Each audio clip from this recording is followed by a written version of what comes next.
G'day everyone and welcome back to my YouTube channel. In today's video we have the GWS Career Mode BNF night. So I will do the top 3 after round 5, top 3 after round 10, and then from round 13 onwards we'll do 3, 2, 1. Because of, I did 3, 2, 1 all season, but I showed the overall leaderboard up until round 13 night, which was the round after the bye. So then we'll continue from there. And then once we have finished the main season, the home and away season, we will also be doing a finals BNF from the 3 finals we played, which I did 5, 4, 3, 2, 1 votes, and then we'll conclude with the finals BNF. Alright, so the overall leaderboard after round 5 was first, Harry Himmelberg on 6 points, second, Shane Mumford on 4 points, and equal third, Toronto, Hogan and Daniels all on 3 points. Because Himmelberg did get off to a great start. He was even looking at the Coleman before he got injured. Now the top 3 after round 10 was first Brent Daniels on 9, second Carl Ward on 7, equal third Himmelberg and Hogan on 6. So Daniels in those 5 rounds snagged up the lead and even got himself out to a 2-point lead over Cal Ward. Round 13 versus North Melbourne, we just snagged up a 3-point win, just got over the line. The 3 votes went to Tanner Brun, getting him to 6. 2 votes to Shane Mumford, getting him to 9, and the 1 vote went to Matt DeBoer, getting him onto 6. So top 3 after round 13, equal first, we had Brent Daniels and Shane Mumford on 9 each, and third was Cal Ward. Now on to round 14, which was versus Carlton. We got a 4-point win where we had 3 votes Flynn getting his first votes of the season, 2 votes Lockie Whitfield also getting his first votes of the season, and Jacob Hopper 1 vote also getting his first votes of the season. So round 14 we had 3 players all getting their first votes of the season, so the top 3 after round 14 does not change. Still, Daniels and Mumford equal first on 9, Ward third on 8. Round 15 versus Hawks, we had a nice 5-goal win. The 3 votes went to Harry Perriman, getting his first votes of the season. 2 votes going to Tanner Brun, getting his 8th. And Shane Mumford with the 1 vote going up to 10, which makes the top 3 after round 15. Shane Mumford in first takes the sole lead of the BNF, getting him out to 10, the first player to reach double digits. Second is still Brent Daniels, equal third, Cal Ward 8, and Tanner Brun now finds himself in the top 3, also on 8. Now we move on to round 16, which was against Melbourne, where we lost by 4 points. Just 4 points we went down by. 3 votes went to DeBoer, getting him onto 9. The 2 votes went to Carl Ward, getting him onto 10. And the 1 vote went to Lockie Whitfield, who was getting just his first vote of the season. So top 3 after round 6, equal first, Mumford and Ward. Mumford just jumps up to level it with Mumford. Ward just jumps up to level it with Mumford on 10. And the equal third, Daniels and DeBoer both on 9. Round 17 versus Gold Coast, in that we absolutely thumped them. It was a 59-point win, massive win for us. The 3 votes went to Tanner Brun, the 2 votes getting him onto 11 and taking the lead. 2 votes went to Lockie Keefe, getting 6, and the 1 vote went to Ryan Angwin, getting his first votes of the season. So the top 3 after round 17. First, Tanner Brun stealing that lead on 11, and the equal second, Mumford and Ward on 10 each. Now we move on to round 18, which was the Sydney Derby, the Battle of the Bridge Part 2. We won by 68 points, an absolute thumping it was. And the 3 votes went to Shane Mumford, getting his 13, getting him up to 13 votes. Tanner Brun snagged up to 2, getting him also to 13. Josh Kelly getting 1, getting him to 7. So the top 3 after round 18 was equal first, Mumford and Brun on 13, Cal Ward third on 10. So with just 5 games to go, Mumford and Brun are both equal first on 13 with just 5 games to go, and we all know just how good of a finish to the season both of these blokes have. Tanner Brun, I think he just starts kicking goals for fun. Mumford, there's a couple of games where he absolutely dominates, but then you've also got Jeremy Finlayson as an insane end to the season. Cal Ward is still only 3 votes behind. Daniels is still only 4 votes behind. DeBoer's only 4 votes, so it's going to come down to the wire. Who will win the GWS 2021 BNF? we go into round 19, which was against Essendon, where we snagged up a 17-point win. The 3 votes went to Shane Mumford, getting him to 16. 2 votes, Jeremy Finlayson, getting him to 5. And the 1 vote, Jacob Hopper, getting him to 2. Top 3 after round 19. Mumford takes the outright lead with 16. Second, Tanner Bruhn on 13. And third, Cal Ward on 10. So now, like I said last time, Finlayson does have a ripper end to the season, but with just 4 games to go, he is 11 points behind Shane Mumford, which means he would need to really get lucky by getting, first of all, to win it outright, getting 4 best on grounds, with Mumford not getting a single vote, Bruhn getting less than 4, Ward getting less than 7. So it would be very hard for him.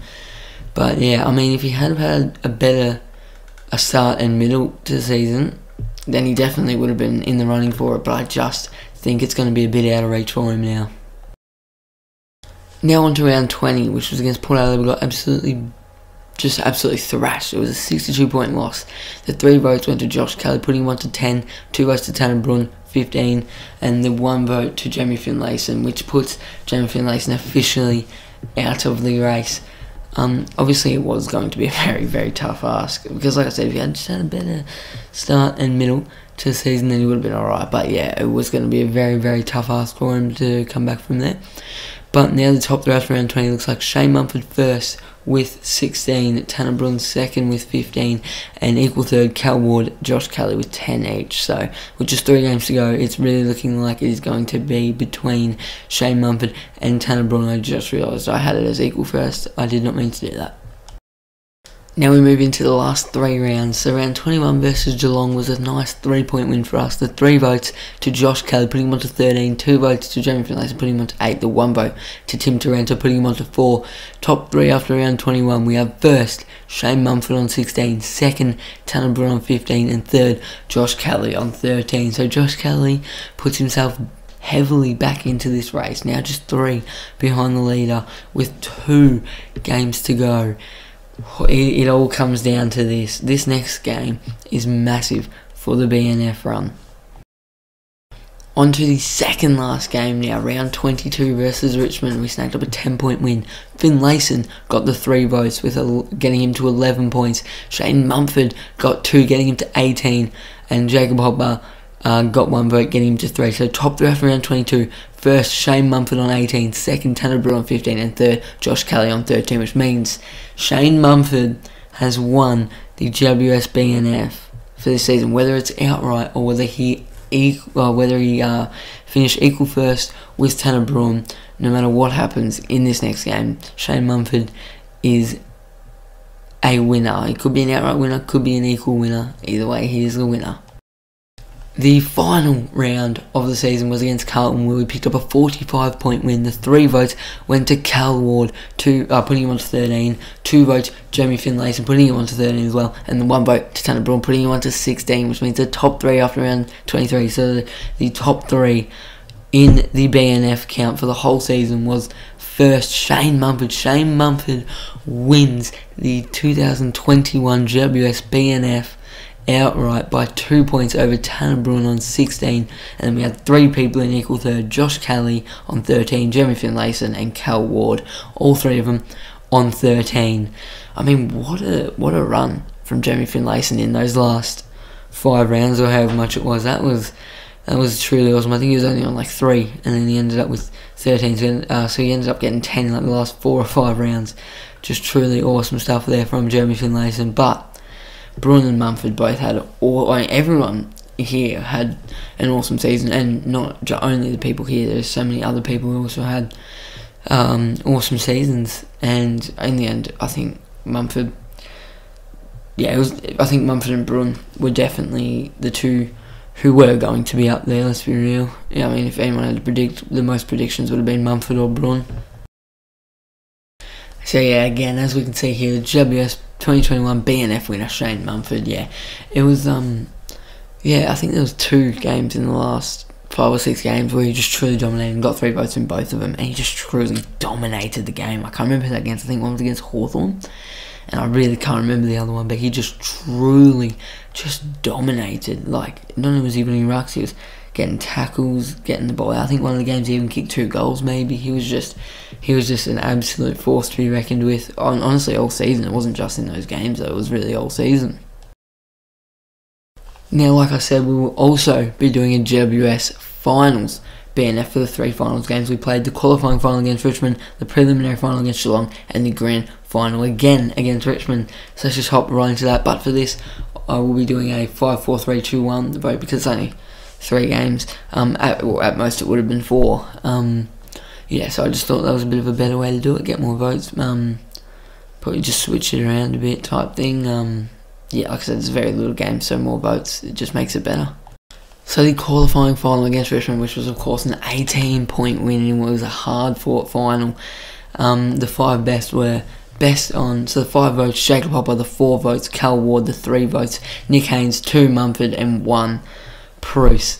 So yeah, the game actually gave Mumford 2nd best on overall and Bruce 3rd best on overall, but the game with its votes really does seem to give Ruckman really like a real massive benefit of the doubt, like a lot in this game. Ruckman will like win the Brownlow and stuff like that.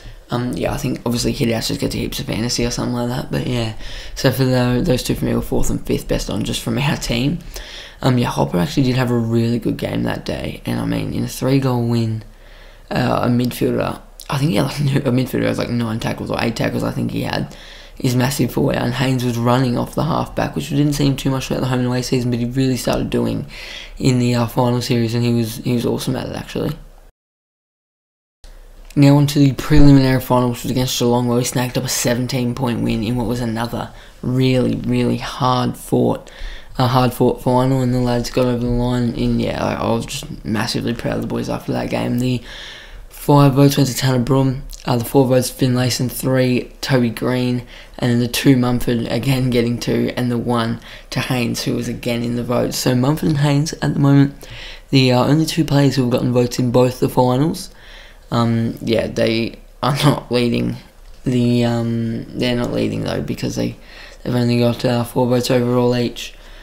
Yeah, I mean, Tanner Broom was awesome this game. After having been really quiet in the qualifying final, he really stood up in this prelim. He kicked like I think 3 goals, maybe 4 though, and was just awesome. And now on to the grand final again against Richmond, where we got the 10-point win, cutting the Giants, premiers up the Giants. Our best on went to Taranto. Then the 4 votes was to Keith, 3 to Hopper, 2 to Josh Kelly, and 1 to Jesse Hogan. Which, real quickly, Taranto had a genuine case of the Norm Smith. He didn't get it. Kane Lambert, I think it was in the end, from Richmond, got it in a 10-point loss. It's only 10 points, so of course there is a big chance someone from Richmond can get it. I did end up going through his stats, which I don't think I showed in the video, but I did end up going through them. He did have some awesome stats, I will admit, but Taranto, I mean, in a 10-point win, played that well. I definitely think he had a genuine case to get it. But yeah, like I said, Kane Lambert did play well. Yeah, and then Jacob Hopper, so Keith, Kelly and Hogan all getting their first finals band efforts as well as Taranto. But Jacob Hopper, who was best on in that qualifying final, snags up 3 votes, which is enough to give him the GWS 2021 Finals BNF win. And here is a look at the top 3 for the Finals BNF. First was Jacob Hopper with the win on 8, and in equal second was Bruno and Tim Taranto, because they on 5 points each, because they were the other 2 that got the best on in the other games. Jacob Hopper was, honestly, he deserved this Finals BNF because he was so massive in the prelim final. He didn't get a vote, and he didn't do a lot, but the qualifying final where he got best on, well, he obviously did a bit because he got best on, but he had like, in a game where we only won by 3 goals, he had like I said, 8 or 9 tackles, which is massive in games, in close games like that. But then in the grand final again, he got 3rd best on. In a game we won by just 10 points in a grand final, and again, I don't think he had like 8 or 9 tackles that game, I think he had like 5 or 6, but his tackle pressure in the midfield, or on the wing, wherever he's playing, like wherever I put him, his tackle pressure is insane. Like I put him on the wing, his tackle pressure is insane, and his run along the wing is insane. Put him in the mid, his tackle pressure is insane, and again, his run, his handball, like he is actually a very good player, Jacob Hopper, but his tackle pressure is really what gets him the votes, whether it was his BNF votes or his finals BNF votes. It is all because of his tackle pressure, and in those close games, it really does help to have someone with Hopper's tackle pressure. Yeah, and there you can see again, our finals BNF winner was Jacob Hopper. I don't have much more to say. I mean, I just said it all then, but yeah, he did have an awesome final series, Jacob Hopper.